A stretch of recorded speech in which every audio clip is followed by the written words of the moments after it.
Hi everyone, we're on to why? We're on to the Yellow Yacht. I can't believe we only have 2 more left and then we'll have read the entire series. Crazy. Let's start the Yellow Yacht. In the Yellow Yacht, they are not in Greenlawn. They are visiting their friend in Costra. Remember in The Kidnapped King, they met Sammy, who is the Prince of Costra. So they're going to visit Sammy in the Yellow Yacht. Chapter 1.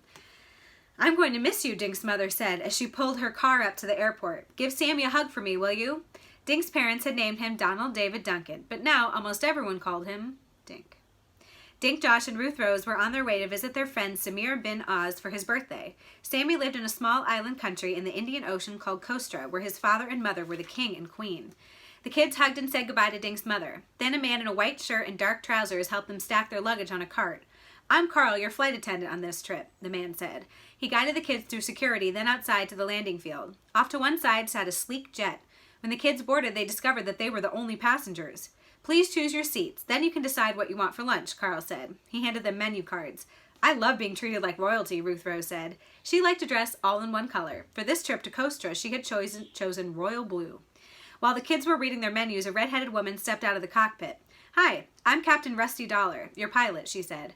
Our flight to Costra should take about 15 hours. When you wake up tomorrow morning, you'll be there. If you'll please buckle up, I'll take off in a few minutes. 5 minutes later, the small jet roared into the air. The kids watched the ground become smaller and smaller. Then they saw only white clouds and blue sky. When the plane had leveled off, Carl appeared at their seats. What would you like for lunch? He asked. The kids all chose chocolate milk, cheeseburgers, and apple pie for dessert. After they finished the lunch, the kids played checkers, read, and listened to music through their headsets. When it grew dark outside the small windows, Carl gave them each a blanket and pillow. He dimmed the cabin lights and turned on soft music. Pleasant dreams, Carl said, and he disappeared to the rear of the plane. Dink woke up when he felt a slight bump. He sat up and looked out the window. He saw real palm trees and blue skies. We're here, he said to Josh and Ruth Rose. A few minutes later, the door opened and Sammy stepped inside the plane. He was wearing a ruby red tunic and black pointed shoes. Sammy, all 3 kids cried. There's their friend.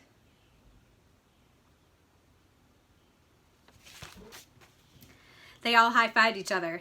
Okay, you're free to deplane, Captain Dollar said from the cockpit. The kids thanked her and Carl, then walked off the plane to a small landing field. Warm air kissed their skin. A sweet smell came from the flowers growing in nearby fields.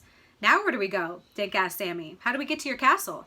Sammy grinned and pointed up at the sky. Just then, the kids heard a whirring noise. A silver helicopter appeared above them. The rotating blades created a stiff wind, blowing the kids' hair every which way. We're going in a helicopter? Josh cried. This is the coolest thing that ever happened to me. The chopper landed, then the pilot helped the kids climb aboard and buckle up. As the chopper rose, it was too noisy to talk. Instead, the kids just watched the scenery down below. Dink saw a deep blue ocean and boats of every size, shape, and color. Sunlight bounced off the water, turning everything to gold.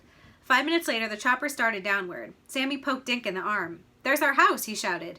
Dink, Josh, and Ruth Rose looked down at a small castle. The chopper hovered for a few seconds, then landed on the castle roof. The pilot helped the kids climb out. He handed them their packs, waved, and took the chopper back up. Dink squinted to keep the dust and hair out of his eyes. When he could see again, there was a tall man with bright blue eyes walking toward them. He wore a brilliant green robe with a yellow sash around his waist. The man gave a slight bow to Dink, Josh, and Ruth Rose. I'm King Farhad, he said in a deep voice. There's the king.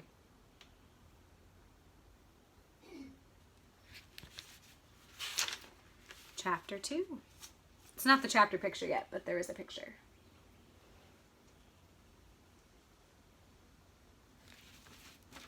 Dink gulped, then bowed to the king. And I'm Queen Grace, said a woman who stepped out from behind the king. The queen wore a long white gown. The tips of blue shoes showed under her gown's hem. Around her neck she wore a gold chain suspending a large ruby. All 3 kids murmured hello and bowed. These are my parents, Sammy said proudly. Welcome to our home, Queen Grace said.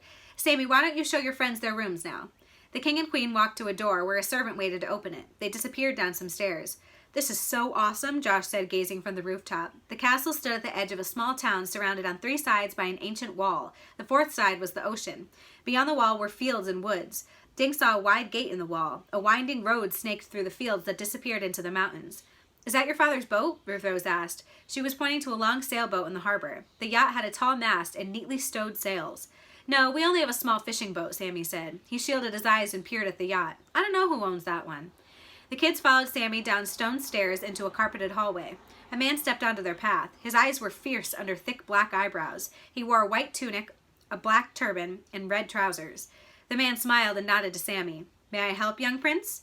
"No thanks, I'm just showing my friends their rooms," Sammy said. "Guys, this is Finn, my servant." Finn glanced at the kids, then backed away. "As you wish, young prince." "He's scary," Josh whispered. Sammy grinned. "Finn is cool," he said. "He practices looking scary to keep kidnappers away. All the bedrooms are here." He pointed to a double set of doors at the end of the hall. "My parents sleep there, and our rooms are this way." Sammy led them around a corner and stopped at the first door on the right. "This is my room. You guys can pick yours."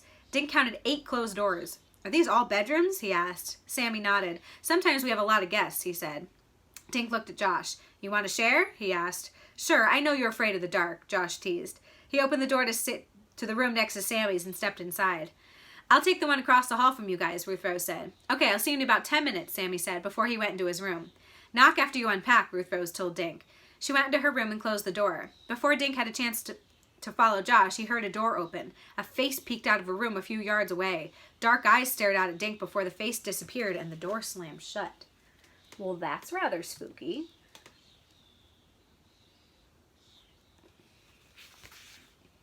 Dink shrugged, wondering who else was staying in the castle. 10 minutes later, Sammy led the kids into the town of Near. They trekked along a cobblestone road under tall shade trees.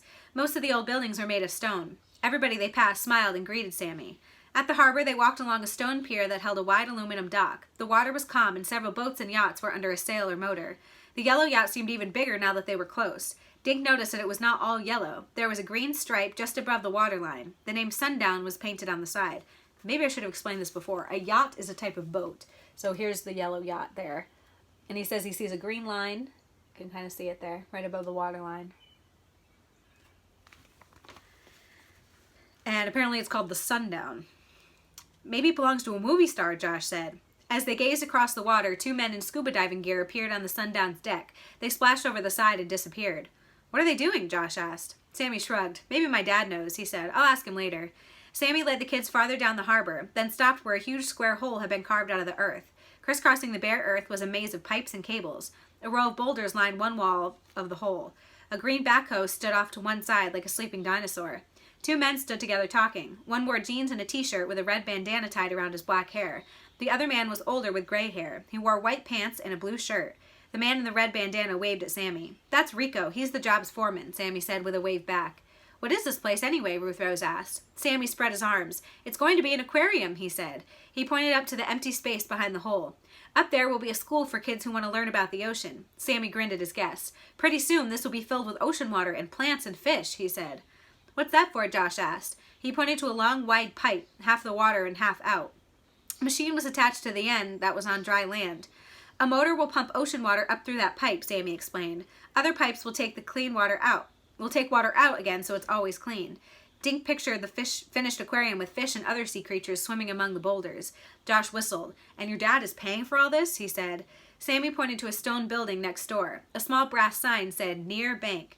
"My grandfather left my father a lot of gold bars," Sammy said quietly. "They're in the bank, and that's what my father's using to pay for the aquarium." "That's great," Dink said. "So when will the aquarium and school open?" Sammy shrugged. "My dad says in a few months," he said. "Come on, I'll introduce you to Rico." The kids followed Sammy down a sloping bank to the bottom of the pit. Rico shook hands with all 4 kids. He greeted Sammy in Costra, the language Dink had never heard before. So apparently this guy is in charge of this construction site where they're building an aquarium. That's fun. "These are my American friends. Dink, Josh, and Ruth Rose," Sammy said. "Hello and welcome," Rico said in perfect English. His eyes sparkled like black marbles and his teeth gleamed. Rico turned to the gray-haired man. "And this is Dr. Leopard Score," he said. "He's given me some great ideas for the project." So this must be Dr. Score then. Dr. Score bowed. "I'm a marine biologist," he told the kids. "I'm doing nearby research, and I heard the King Farhad had a wonderful aquarium." "Would you like to meet the king?" Sammy asked. "You know him?" Dr. Score asked, looking surprised. "He's my father," Sammy answered. Suddenly they heard the sound of distant chimes. "Come on," Sammy said to his friends. "That's Finn ringing the dinner bell." Now we're on to chapter 3. The kids spent the next couple of days exploring Near. Sammy showed the kids a small park where parrots lived in the trees. He took them to a glass-blowing factory where they watched a man blow red molten glass into delicate animals. They stopped at a food stall and ate hot meat sandwiches and drank lemon-flavored drinks. Once or twice, Dink noticed the man he'd seen peeking out of the bedroom in the castle. Dink asked Sammy about the man, but Sammy just shrugged. "He must be a friend of my father," was all Sammy would say. On the third day of their visit, the kids were relaxing on a small beach. They sat in the sand and took off their sandals. The sun, puffy clouds, and boats made a beautiful picture. It really does. I wish I could go to the beach.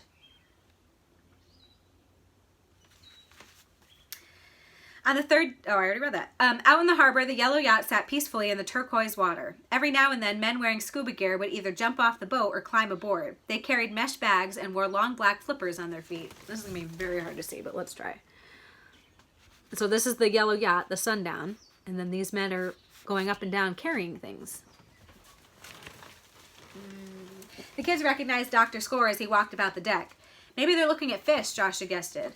"Dr. Score told my father he's studying coral," Sammy said. "But there's a lot more coral outside the harbor," he said. "This boat looks so cool. I wish we could go aboard," Ruth Rose said as she put her feet in the water. "My father will arrange it," Sammy said.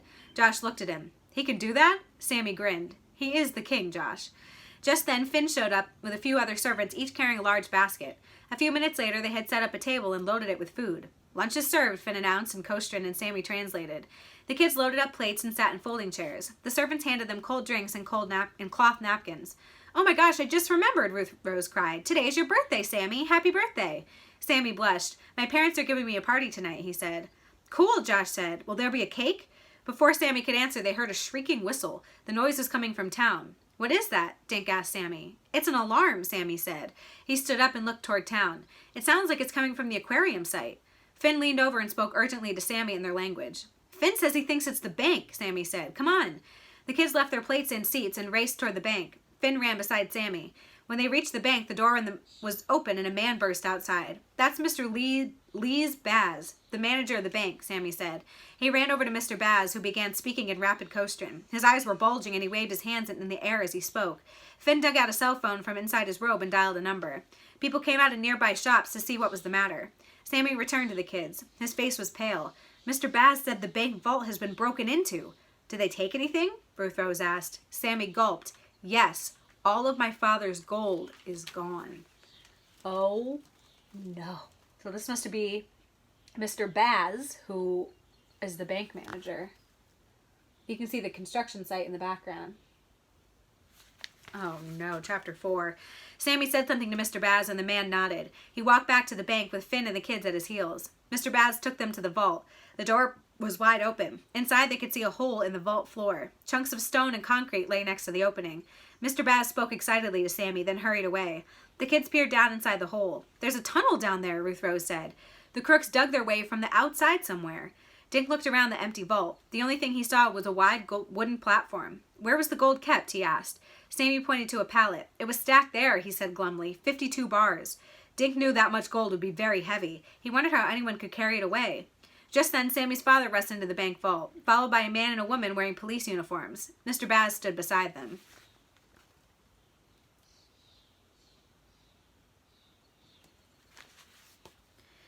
It was cool in the vault, but Dink noticed that Mr. Baz was sweating.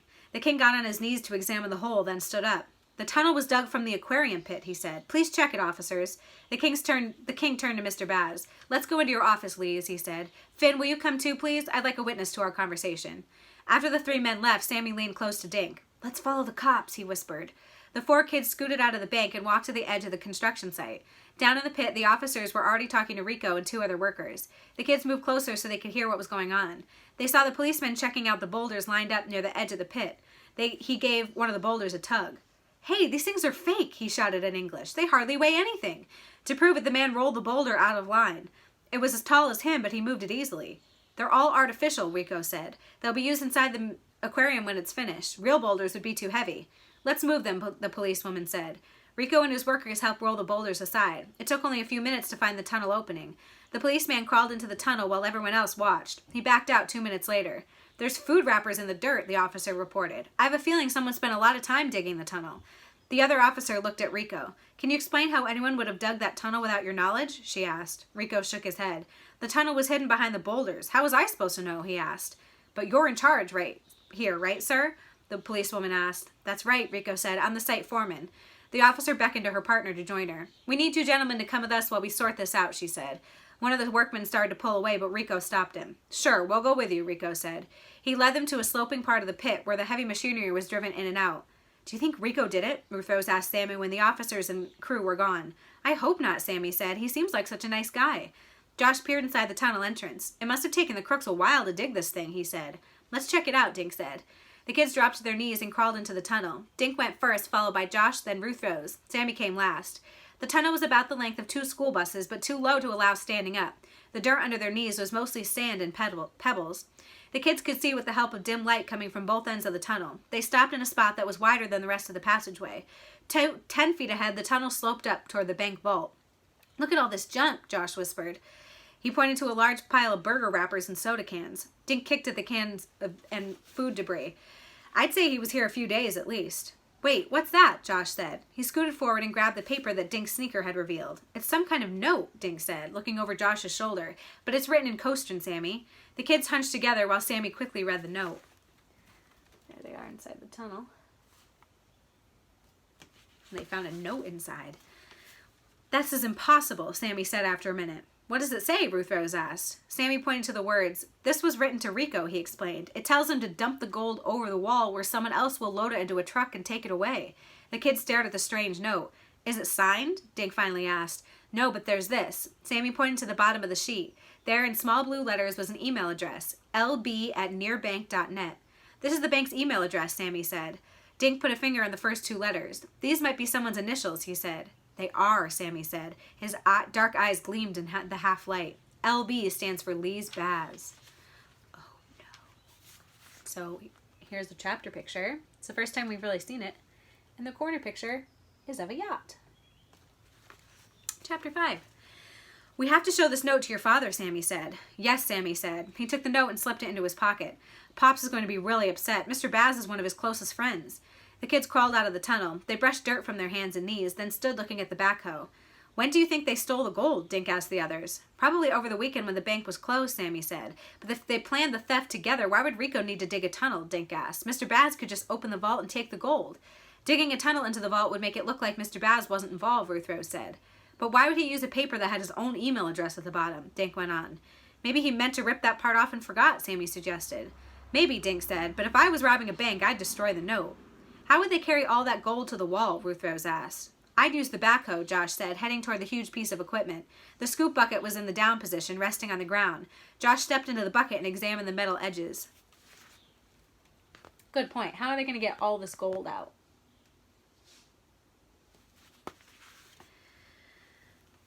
Take a look at this, he said. He had his finger on a shiny mark on the metal. The other studied the mark. It looks like gold scraping, Sammy said.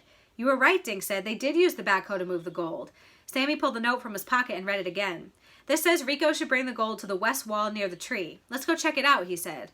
The kids climbed out of the pit and headed for the west wall. They had to pass the castle in order to get to the gate. Shouldn't we tell your father about the note right away? Dink asked. He's probably still in the bank, Sammy said. Besides, this will only take a few minutes. There was a tall tree near the west wall. The kids walked to the ground beneath the tree, searching for clues. Ruth Rose had stepped a few yards away from the tree. She called to the other 3 kids. Look, big tire marks, she said.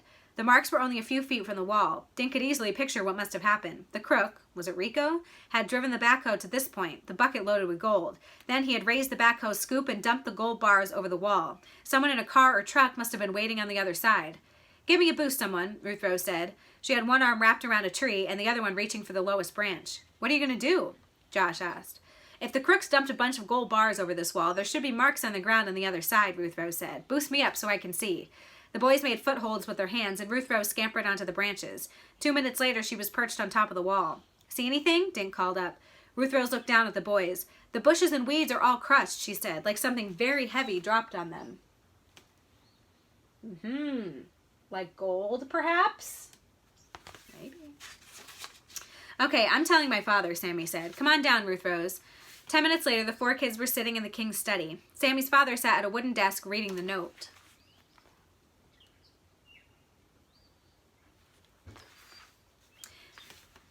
The king looked up. His normally cheerful eyes looked sad. And you found this in the tunnel? He asked. Yes, Josh said. It was mixed in with some food wrappers and stuff. Whoever dug the tunnel must have dropped it. I just can't believe Rico and Lee's would betray me like this, the king said sadly. They both seem eager to have the new aquarium open. King Farhad sighed and reached for the phone. He called the police and told them to pick up Lee's Baz immediately.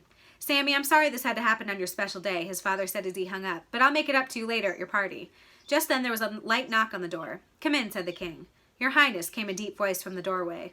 The kids looked up. The man standing there wore a long black cape and his head was completely bald. Dink recognized the face he had seen peeking out from a room upstairs a few days ago. The man stepped forward and bowed in front of King Farhad. Yondo, at your service, he said. The king nodded. Kids, this is Yondo. He's a magician. I've hired for Sammy's party tonight, he said. Cool, Sammy said. What kind of tricks do you do? He asked the man. Yondo wiggled his long fingers to show that his hands were empty. Then he reached over and pulled a large gold coin from the king's beard. With a lightning flash flick of his hand, Yondo flipped the coin at Dink. Dink raised his hand for the catch, but it never reached him. The coin had disappeared into thin air. That sounds like a really cool magic trick. That's where we're going to have to leave it for now. We're about halfway through. So I'll see you next time to finish the Yellow Yacht. See you then.